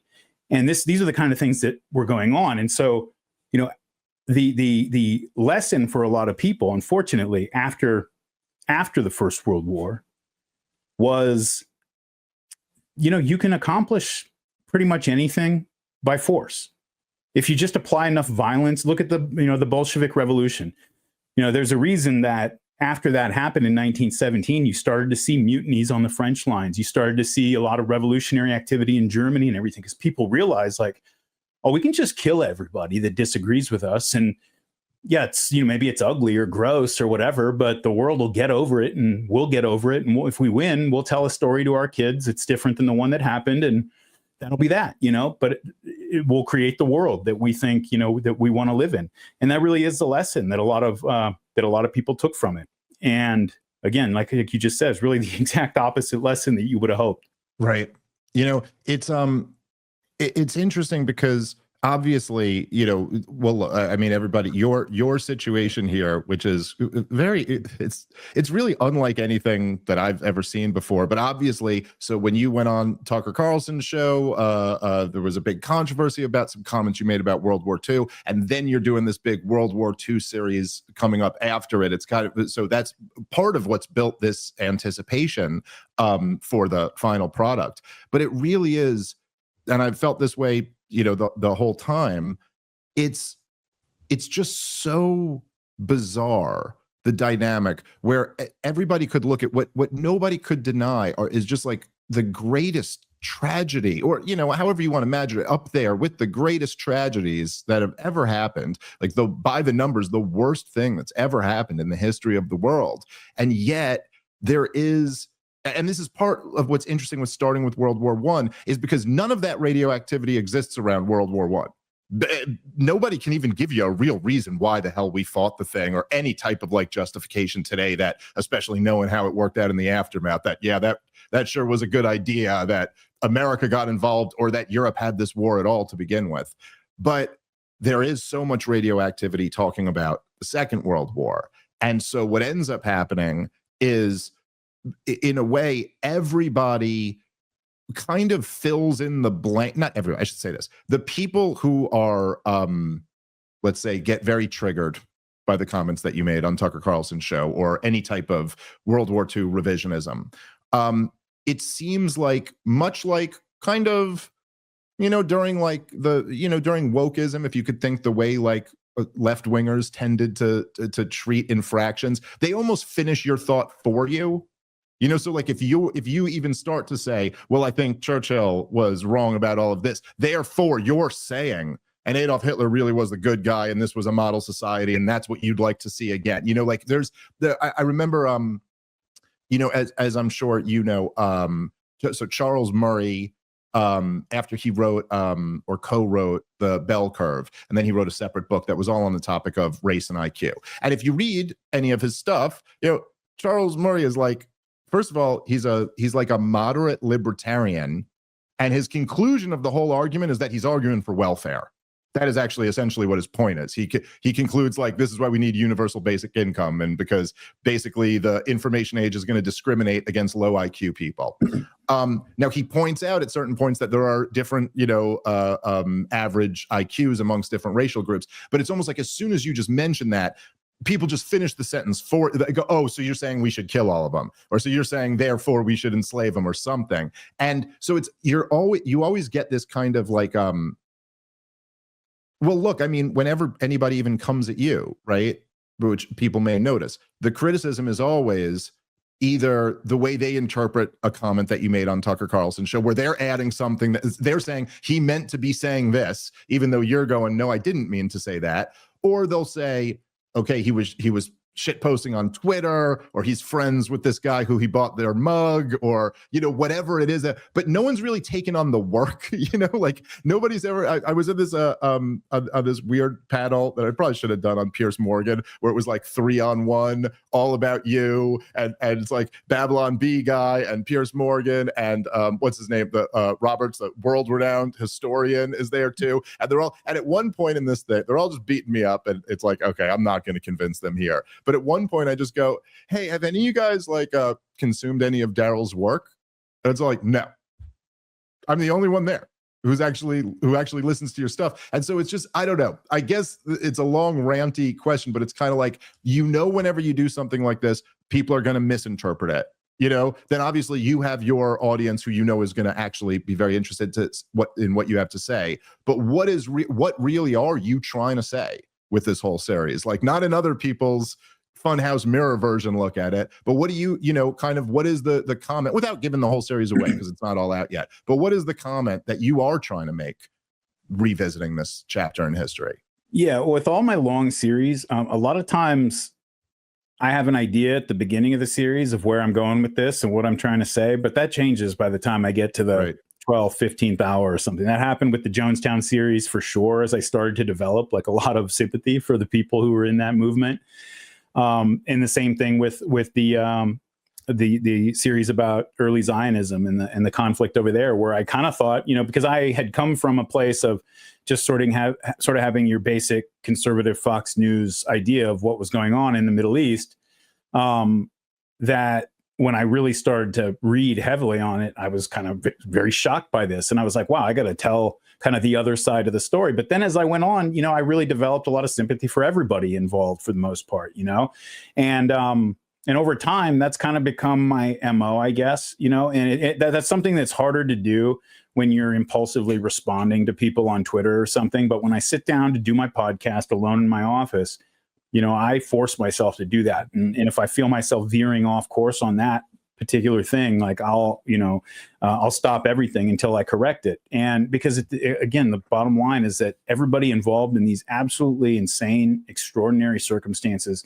we're just human beings. They're not different than you, whether you're talking about the Palestinian mother who's pulling her kid out of the rubble.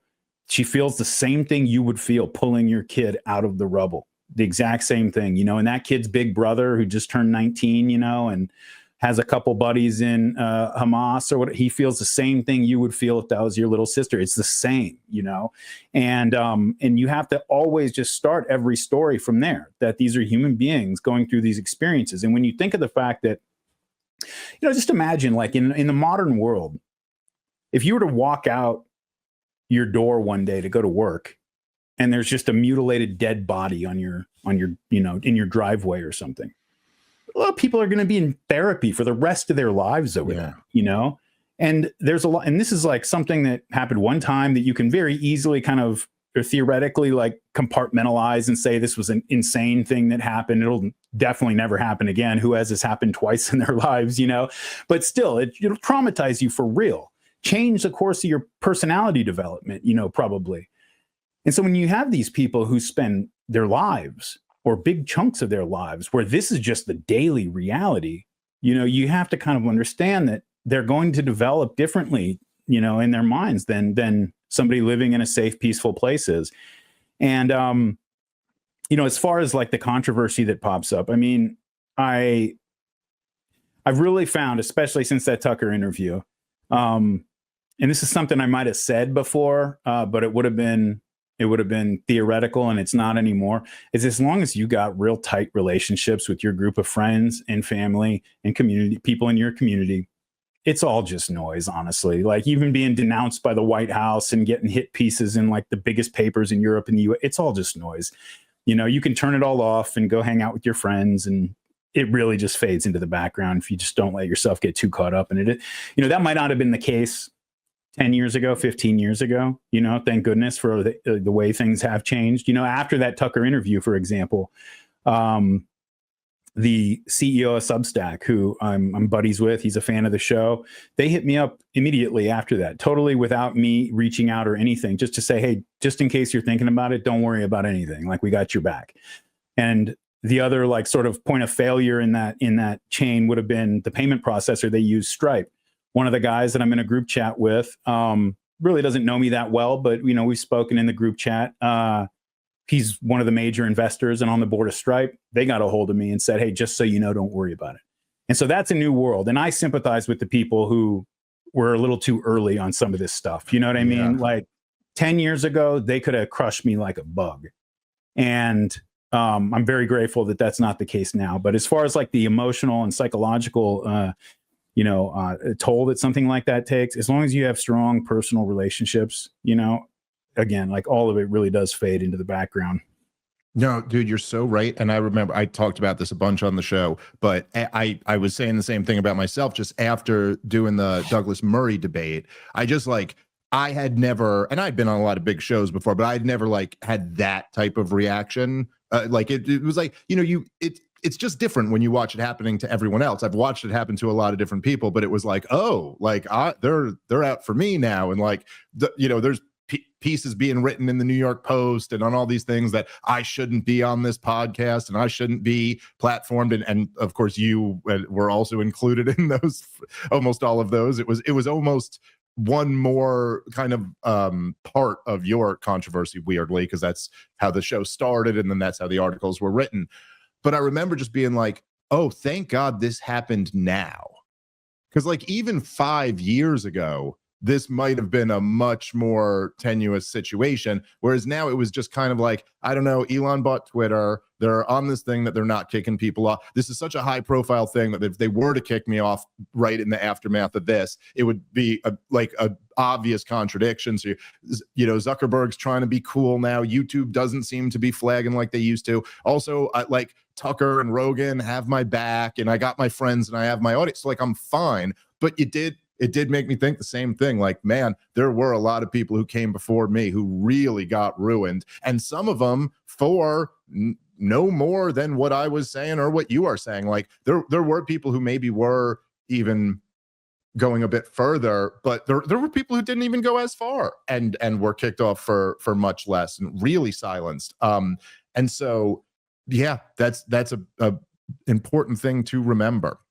It's also like, there's a weird, I don't know, I guess it kind of like you have to split this into groups where obviously there were a lot of people who were, let's say, intentionally misunderstanding what you were saying. And then you've got a lot of people who love you and support you and know what you're saying. But I guess maybe to the people in the middle group, like the honest observer out there who maybe isn't sure what this is all about, because it does seem, you know, like I was posting this on Twitter the other day. I thought this was kind of an interesting like experiment. And so I haven't been like paying super close attention to the New York City mayoral race. I don't live in New York City anymore. And like, I focus more on national politics. But I paid a little bit of attention to it, and I think it's an interesting dynamic. And I posted a thing on Twitter where I was like, look, just to everybody, first of all, I would not vote for Mamdani if I was in New York. I don't vote for socialists, and I don't vote for people who say, defunding the police is queer liberation. Like, that's just a rule of thumb for me. But I was like, but everyone's acting like this guy is like a rabid Jew hater. So just like, hey, I'm not really following the race, but like, so what is it? Like, what's the worst Jew hating thing he's ever done? And my feed is just flooded with people just being like, are you crazy? He chants globalize the intifada. And I'm like, okay, does he? When has he chanted that? It's like, well, he refused to denounce it, or he refused. And then like you get whittled down to it and you're like, wait, what is the worst thing here? Like, but again, it's always, look, I'm not even saying it's impossible. Like maybe he's a secret Jew hater and that's his wink and a nod to the other Jew haters to let you know I hate them too. But it's just like, just be clear. That's what you've got here. Your argument is that there's a secret agenda that they're not telling you, but it just kind of feels like ghost hunting. And I see this a lot. And obviously it's particularly true whenever you talk about World War II, that there are this huge, it's the idea that particularly amongst Jews, but not just amongst Jewish people, like amongst non-Jews on that side too, it's almost like they in their mind, they're like, this is a dog whistle, no matter what you're trying to say, the point of doing this. And I don't know, it's an interesting dynamic because you almost like, to me, the response to that is that, okay, your allegation here is that the plan is to be a secret Nazi and lead the secret Nazi movement without ever admitting that you are one, or what? Like, and so I don't know. I guess it's like a weird challenge to have, because they're well known for being shy about their beliefs, Well, right, but like, what? I don't know. Like, because then all the Nazis will love you, even though you're not really saying what they want you to say, but you are winking and nodding at them. It just seems like. I don't know. It's a difficult test to be like, how do you break people out of this spell and go, hey, isn't it slightly more of a reasonable guess that he just means what he's saying? Like he just means what he said. Like maybe Mamdani just means, some people don't mean, when they say globalized antifada, they mean different things than other people mean. And so I don't want to condemn all of that. Like maybe he just means that. Just seems like a more reasonable guess to me. Yeah. But when one of my favorite examples of this actually is, I think it was actually on that Piers Morgan hit that you did with Seth Dillon, where at the beginning of the interview, he called me a Holocaust denier. And then later on in the interview, because it was the panel, because it was a pretty long panel, like, enough time had passed. I guess he forgot he said that. You brought up the fact that he didn't mention the Holocaust in this, segment that everybody's talking about at all. Like, it didn't come up. And he goes, well, there you go. Just the fact that he was talking about World War II for 15 minutes and didn't bring up the Holocaust. What does that tell you? And it's like, when you get to that level, it's like, there's no conversation to be had, Someone said to me once, I can't remember who it was, if this was Seth or not. I don't want to say it was him if it wasn't, but it was somebody else said this. And I did not catch this until I went back. Oh no, it must have been Alex Berenson, I think, said this, but I didn't catch this till someone said, because sometimes in these debates, especially when they get as childish and heated as that one, you don't hear everything that's said. But he goes, at one point, he said something about like, Daryl doesn't care about Jews suffering in the Holocaust. And I was like, well, did you listen to the section of his Fear and Loathing that covered the Holocaust? Because it just didn't seem to me like he was downplaying it. And I said, I don't know. I guess if you listen to, and I said, if you just listen to the opening section that's describing a pogrom against a Jewish family, and then listen to the section talking about the Holocaust, it's maybe an hour total or something like that. I go, it's going into pretty graphic detail and demanding that you empathize with the innocent Jews who were just caught up in this situation and just got totally fucked over, right? Like, he's asking you. And then he goes, oh yeah, he loves talking about dead Jews. And you're like, oh, whoa, hold on.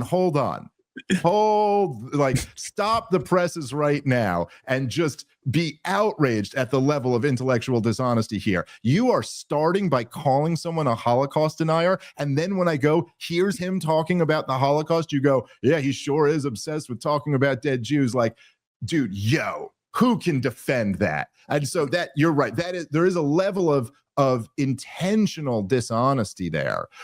Although I do think, and I think you're correct on this, where you've talked about that. Oftentimes, particularly in the Jewish community, it does feel like it's not just dishonesty exactly. It's more of a real paranoia that you're watching, where there is this. It's almost like they are convinced in their mind that the only answer for this is Jew hatred, and it's there somewhere. And so if it's not there, in this door, well, then it must be there from the other. Oh, okay, he wasn't denying it. Well, then he must be celebrating it. And it is something that it's been very personally difficult for me, because, having the positions that I publicly have and being Jewish and having Jewish family, it's been very difficult. But I'll tell you, I really have struggled with how exactly to snap some people out of that and go, look, man, like that. And especially, as you know, it gets reinforced now because you go on Twitter and you do see so much like Jew hating stuff. But it's like, to be like, okay, that is real. I get your point about that, but it is not true that behind every door, in the heart of every white person, is this eternal Jew hater just waiting to pop out. Like that, I just don't think is true. Yeah, it's look, I mean, on one level, it's a paranoia that was well earned. Right. It didn't come out of nowhere. But when I have that discussion with people, they'll often say, like, it's not paranoia if like they're actually out to get you. And I always tell them, yes, it is. The paranoid complex is still self-destructive and bad for you, even if you do actually have reasons to be worried about things. Like, it's not a matter of like rational fear. It's a matter of projecting this onto everything that you see. I often point out, like, my wife's Armenian. And if you go to a family event and you start talking good about the Turks or the Azerbaijanis, you're going to get an earful, if you're lucky. But they see the Armenian genocide as the culmination of their kind of toxic and hostile back and forth centuries-long relationship with the Turks. They don't see it as the culmination of this eternal war that mankind has waged against the Armenian people since time immemorial. And, on one level, like, that story is what held the Jewish people together for thousands of years in exile. People without their own country who were spread out all over the world and somehow managed to maintain enough cultural continuity and self-identity that when the opportunity arose, they were able to come back together and go start a nation state of their own. Amazing. Just from a pure, forget the morality of it, the geopolitics, incredible that was able to happen. And one of the major ways that was able to happen was having this sort of, somewhat just paranoid relationship with the rest of the world. And again, throughout history, very often well-earned paranoia, But the thing is, I mean, you read about paranoid people I did this a lot in my Jim Jones series. I read whole, books, there's shelves of books about the paranoid complex because it's so important to what happened in Jonestown. Most people who collapse into paranoid delusions have a good reason. Like, it started from something very real and traumatic that happened to them.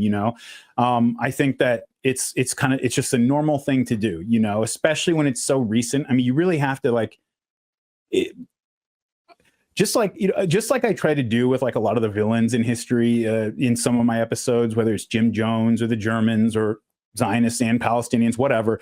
I always try to, in myself and in my listeners, get people to understand that these are human beings having natural human reactions, usually under the circumstances, and at the very least, even if they are having an unnatural reaction or one that you just can't comprehend, understand they've gone through things that you cannot comprehend, And so when you're one generation removed from millions of your people not being killed in war, not starving to death, because the crops are failing because there's a war on or whatever, but being rounded up and executed, rounded up and killed. And not by, because it would almost be like if Israel lost a war, and the Arabs were everything that Netanyahu tells us they are, and they swept in and just killed millions of people, in Israel and everything. That would be less traumatic than what happened in Europe, because Germany's the country that gave us Beethoven. I mean, this is a Goethe. Right. This is as civilized a country as you're going to find, and still this happened. And when you have a sort of a mythology, a cultural mythology, the thing that's held you together You have actual like holidays throughout the year where you commemorate all the terrible things that happened to you and how you survived them. And then something like this happens, you know, it's really no wonder. But I do think that, and so when like a sort of ordinary Jewish person like has this kind of response to hearing anything about World War II other than the standard narrative, because, you know, again, for a lot of Jewish people, and again, totally understandable, the Second World War, this global conflict, tens of millions of people dead, just the craziest thing that ever happened. What it's about, what the story's about, is the Holocaust.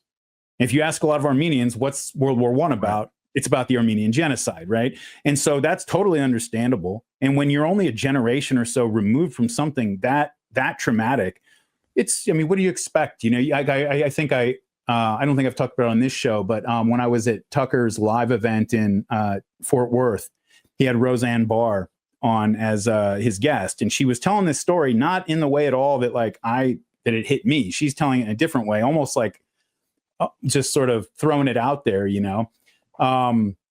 She said that when the Eichmann trial happened, she was like 5 years old or something like that, when the Eichmann trial happened back in the 60s. And her parents had her watching like all of these videos, like bodies being bulldozed into pits and, you know, just people being lined up and shot and all that, and saying, see, and really like drilling into her, like, this is what happened and this could happen again. And we need to make sure it doesn't and all that. She said she had like weird twitches and nightmares and stuff for years after that. And then she, you know, this was really just about like, I think she was talking more about just the evil that's present in the world that we have to be aware of or whatever. But I listened, I was like, good Lord, man, that like, I understand, because her parents were alive when that happened. So I get it. But still, like, that borders on child abuse, you know, and her parents ought to have been more responsible than that. And so when ordinary Jewish people have that response, I am try to be very sympathetic. I do, like, I was talking to actually a rabbi the other day, like in DMs, moderate guy, very smart guy. I won't say his name because, you know, it's in confidence, I guess. But, you know, I told him that like Jewish leaders have a responsibility, like those, like her parents had a responsibility to not ramp up the paranoia and hostility with, you know, imagined or otherwise, with the rest of the world, but to walk that back, to like pull people back from the brink and kind of, you know, try to bring your people from a place of, you know, where they were in you know, after VE Day in 1945, where it's just like they're just waking up from the nightmare, to like, now you have to start to, you know, really wake up from it. And you know, again, like even talking about this is very difficult because, you know, there are people out there going to hear what I'm saying and think that I'm saying that Jews have nothing to worry about, that there's nothing going on. This is all projection, or to the extent that it does exist, you're bringing it on yourselves, you know, by this paranoid relationship. I'm not saying any of that stuff. I'm just saying that, like, just like I tell, you know, I wrote a whole post about this. I got a ton of crap from the Groypers and everybody else about it. You know, I was telling people, it was a message to the anti-Semites out there back, but like just in general. And I told them, like, look, man, like, I get all the things you're going to say. I know it. I've heard it. All the books you're going to tell me to read, I've read them. Sure. I know about the Jewish overrepresentation in the Bolshevik Revolution. I know about what happened after the first. I know all that stuff. I get it. But whatever you think, filling up your heart with hatred so that, like, you're stomping around angry at home and, you know, you're being snappy with your children and your wife, and it's because those darn Jews are up to it again. Like, that is not good for anybody. Like, you cannot let yourself fall into that pit, you know? And so there's these negative emotional responses that can really become like the defining aspect of your personality. It's one of the, you know, I do think that's one of the things that's very unique about anti-Semitism in general, you know, is, you know, I mean, we've all seen this, right? Where it's like, okay, so I don't think 6 million Jews were killed in the Holocaust. Not me personally, but like, you know, hypothetical person. I don't think this. Well, that's gonna get okay, fine. Like that, we can argue about that. Now let's make that my personality. Yeah. And that just happens, you know? And so it does make it sort of a little more alarming, a little more like it takes you aback in a way, more than if people have a revisionist view of other historical events, you know, because that does happen. And, you know, one of the other things that, you know, I really learned doing the Jim Jones series, though, is that paranoid people and the people that maybe are hostile to them, like for real, because very often it becomes kind of a self-fulfilling prophecy. They need each other. They feed off each other. They really need each other because both of them kind of come to define themselves in terms of that conflict, you know? Yeah. And yeah, I just think that, you know, we should all be trying to, we should all be trying to walk back from conflicts like that, walk back from feelings toward each other like that. You know, we all have to live in this world together. Everybody's still going to be here tomorrow, whether we like it or not. And we got to live in that world, you know? And yeah, and that's, so trying to humanize people in my podcast. And, you know, maybe one of the reasons that I do focus on people that are very difficult to humanize, you know, like, I mean, whether it's Jim Jones or the Germans during the World Wars. I guess I mean, part of me, I just, you know, I'm from the old school internet. I like to troll and like be transgressive and stuff. But really, when I'm sitting alone in my office, like working hard on the podcast, I just figure that if you can humanize these people, you can do it to anybody. And so, you know, let's push the boundary out to here of, I consider even these people human beings, that then, you know, the things that happen in the news or in your daily life, like it's a lot easier to pull that off, you know? Yeah, no, absolutely. That's right. And as you said, I mean, I think, and I really think that is, you know, I'm not a Christian, but I do think that's kind of like the most fundamental Christian insight. We'll get you. Right? We'll get you eventually. I got a lot of people working on me. But that is kind of the fundamental Christian belief, right? That like we are all, on some level, we're all God's children. And that doesn't mean people can't do really, really bad things with that free will, with that pesky free will thing that he gave them. But it does mean that we are all human beings. And there was always something to me, like this was, I mean, a fundamental part of why I just always connected with your work, why I connected with Ron Paul when he was talking about blowback, and why I still really reject, you know, the people who say like, oh no, the problem is Islam, and as if like, you know, it's like, hey guys, we had one 9/11 and we all lost our collective minds over that. Like, are you really so sure that if you were in Gaza, you would be like preaching, you know, Gandhi like peace or something? Like, I'm not so sure. To your point though, I think, you know, like Roseanne Barr is the example you use there. I think liked me well enough until October 7th and now really hates me. But as I've said publicly, I don't care. I love you, Roseanne. It doesn't matter how much you hate me. I'll always love you. Wait, are you keeping her in a cage off to your right over there? She's there. She's here somewhere. She's here. I have 2 bunny rabbits and Roseanne Barr in separate cage, not the same size cage. But there is, you know, there is something where I don't know. It just seems like there's this new dynamic that we're kind of witnessing, but also participating in, where the legacy media has been destroyed, trust in institutions has been destroyed. There's this new era of free speech on the internet. Like people aren't getting kicked off for saying wild things. That my entire Twitter feed is filled with things that would have gotten everybody kicked off just a few years ago. And I think we're all kind of at this point going like, hey, where is this all going? And let's root or try to steer as best we can this in somewhat of a positive direction. And in some ways, so like even, you know, talking to you about this, it's like, you know, from my perspective, I'm not even trying to make the Holocaust, you know, the major story from World War II as some might. I think it's an important part of it, but it's just impossible not to, because it's the obstacle to being able to talk about any of this other stuff. It's the thing that's the white hot issue that they'll go, oh, so what are you saying about this, right? And in some way, I do think you're right that there's got to be, like, the only answer is that there's got to be some way to have a cooling of heads here and go, yes, of course, from the Jewish perspective, it made sense to be paranoid. Okay, sure. Like, and it made sense for the Holocaust to be the major takeaway of this story. But also, like, from the non-Jewish perspective, which is the majority perspective in this country, it also makes sense to say, hey, that's not the only takeaway from this story. There's lots of other important things. And also, they don't particularly enjoy being treated as if they're about to be guilty of committing another Holocaust when there's no reason to suspect that that's the case. And don't, you know, I mean, a lot of people are the descendants of people who went and you know, fought for America or England or Russia. And why would they be responsible for the crimes of Adolf Hitler? If that, you know what I'm saying? It's just, it's a lot more complicated than that. And as is always the case with these conflicts, it's never quite as simple as one side is made of pure good and the other side is made of pure evil. And there are no legitimate grievances on that side and no excesses of behavior on this side. And, you know, it's just a much more interesting, complicated story in actuality. Yeah, I mean, the world is like this threshing floor that we all get thrown into. If you have the easiest, best, most comfortable life in the world, you're going to die. Everybody you know is going to die. You're either going to watch them die or they're going to watch you die. All the things you care about, if you were a Roman back in the day, you've got like some ruins left and everything, but all these things that you poured your emotion and self-identity into are going to crumble. Eventually, like, your language is going to be forgotten and nobody's going to know how to decipher whatever remaining texts they have left. All of that is going to happen.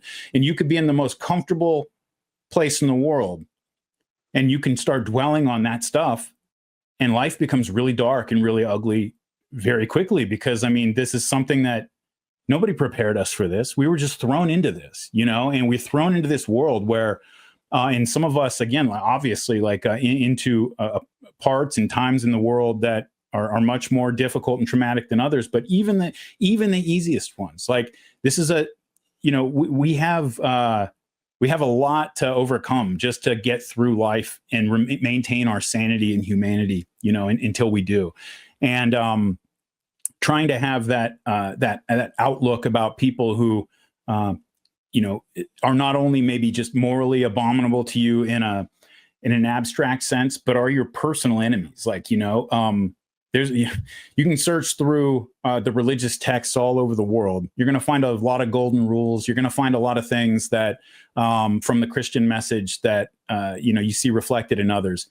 You're not going to find anywhere else this insane idea, this insane demand that you should love your enemy and pray for those who curse you. That is, when people say, well, that's insane, that's ridiculous, I say, yeah, I don't know. Yeah, it is. I can't really explain to you why it's a good idea or anything like that. It's just a matter of faith for me.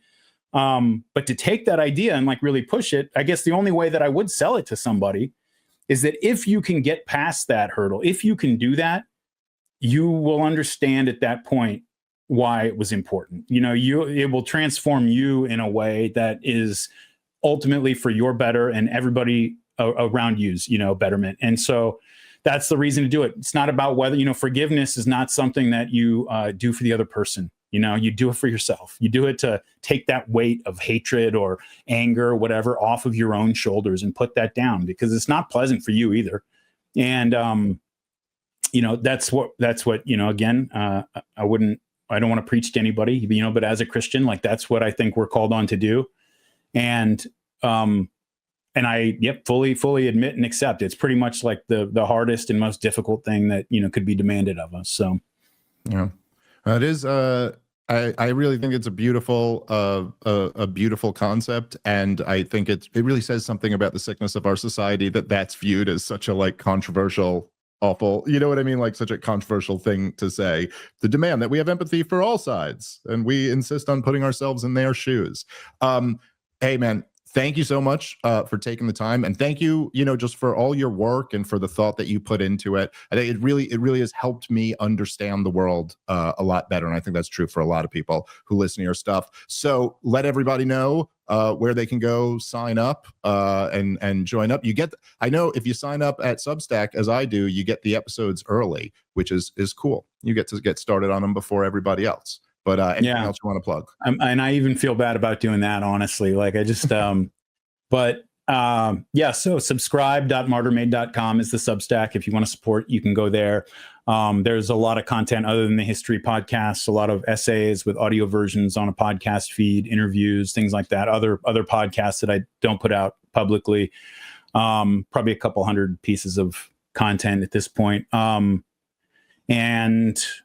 Other than that, the podcast itself, the history podcast is available free wherever you get them. YouTube, iTunes, Spotify. Spotify keeps taking mine down, but I'm working on that. So, you can find them pretty much anywhere. And I just appreciate everybody listening. And as I always say, I said at the beginning of this podcast and every podcast, the Substack subscription, if you are into the podcast and you want access to the exclusive content, and $5 a month is a lot right now. I've been there. I know what that's like. Just shoot me an email and martyrmade@gmail.com, and I'll get you set up with a comp. Man, you are a much better historian than you are businessman. But that is a very nice thing for you to say. Oh, and Provoked. And of course, your other podcast with the great Scott Horton, which is really excellent. I love it. I haven't missed an episode of it. It's great. So make sure you guys go check that out. If you haven't already, make sure you're subscribed to Provoked. Every Friday night, 5 o'clock Pacific, 8 o'clock Eastern, we go live now. So you can jump in, watch us live, comment, ask questions, things like that. But then it goes up on YouTube. Yeah. That's right. And it's just been absolutely a great show. Make sure you guys put that into your regular feed if you haven't already. All right. Thank you, Daryl. Thank you, everybody, for listening. Catch you next time. Peace.